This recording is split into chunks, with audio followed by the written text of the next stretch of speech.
There's a war scenario being quietly discussed in Washington that would not look like Vietnam. It would not look like Afghanistan, and it would not look like Iraq. This would be something far more dangerous. A direct ground operation inside Iran. Not airstrikes, not sanctions, not cyber warfare. Boots on the ground. And according to multiple defense analysts, this is not a mission with manageable risk. It is a mission that could spiral beyond control within days. To understand why, you have to understand what Iran actually is. Iran is not Iraq in 2003. It is not a fragmented state with a broken military. It is one of the most geographically fortified nations on Earth. Mountains dominate much of its terrain. Cities are dense and layered. Infrastructure has been built with invasion in mind. For decades, Iranian military doctrine has assumed one thing. Eventually, the United States might come, and they prepared for that day. Now imagine this scenario being discussed. American Special Operations Forces are inserted into Iranian territory. The target is strategic infrastructure tied to oil exports and sensitive nuclear material.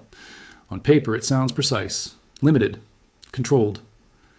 But war rarely follows paper. The moment American forces land, the conflict stops being a raid. It becomes a war of national survival.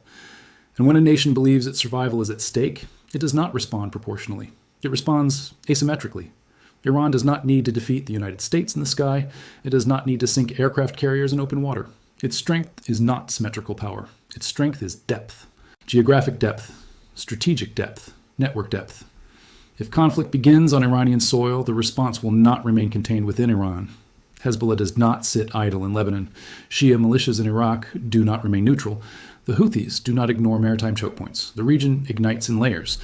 Missiles from the north, militias from the west, drone swarms from the south, shipping disruptions in the Gulf. And that is only the opening phase, because the true escalation point comes with capture. If even one American soldier is detained and displayed on Iranian television, the political pressure inside Washington becomes explosive. Rescue missions follow, then reinforcement missions, then force protection escalations. This is how limited operations become open-ended wars. History is filled with examples. No major power plans, a quagmire. They walk into it step by step. Now consider the economic dimension. The Strait of Hormuz is one of the most important energy choke points on Earth. A significant percentage of global oil flows through it daily. If that passage becomes unstable, oil prices do not simply rise. They surge violently. Markets react within minutes. Insurance rates for shipping spike. Supply chains freeze. Energy importing economies in Europe and Asia face immediate pressure. This is not a regional story. It is global. Gasoline prices would climb sharply. Transportation costs would ripple through food supply chains. Inflation would reaccelerate at a time when many economies are already fragile. Iran understands this leverage. Its military strength is not purely kinetic. It is strategic disruption. Small boats, naval mines, mobile missile batteries, drone platforms. They do not need dominance. They need denial. Deny safe passage, deny predictability, deny stability, and markets panic.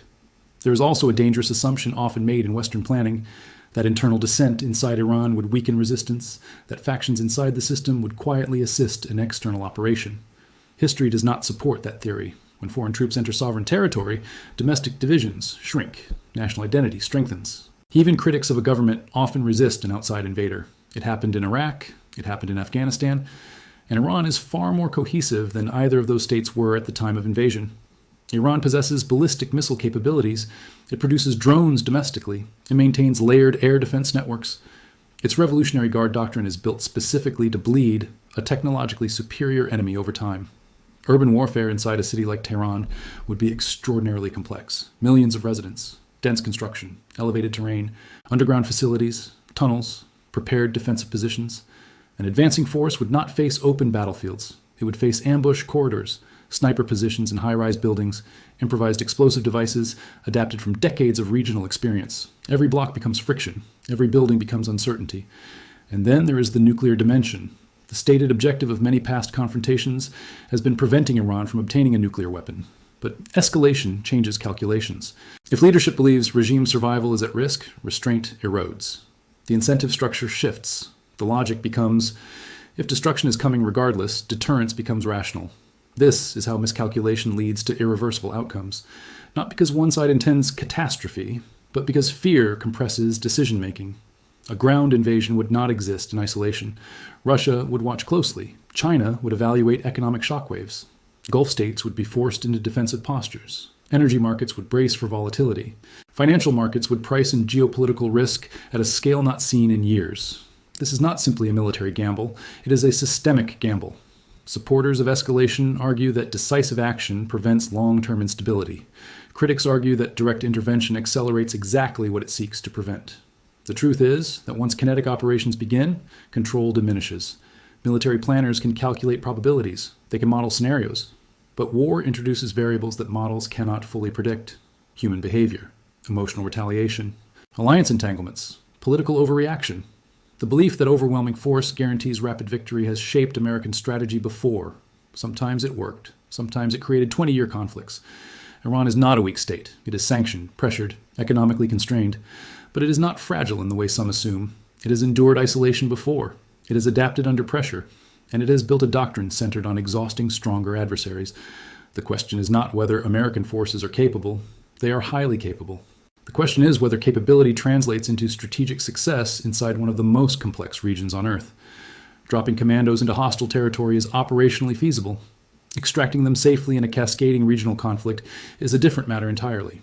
And once the first exchange happens, narratives harden. Domestic politics intensify, retaliation cycles accelerate, and disengagement becomes politically costly. This is how conflicts expand beyond initial objectives. This is how missions drift. This is how generations inherit wars they did not start. There is still space for diplomacy. There is still room for de-escalation. But the closer military assets move into position, the narrower that space becomes. History shows that wars often begin not because leaders desire them, but because they convince themselves the risks are manageable. Sometimes they are wrong. And when nuclear thresholds, energy choke points, and regional proxy networks intersect, the margin for error shrinks dramatically. This would not be a cinematic operation. It would not be a quick strike with clean outcomes. It would be real casualties, real economic shock, real global consequences. The decision to initiate ground action inside Iran would not only shape the Middle East, it would redefine the global order for a generation.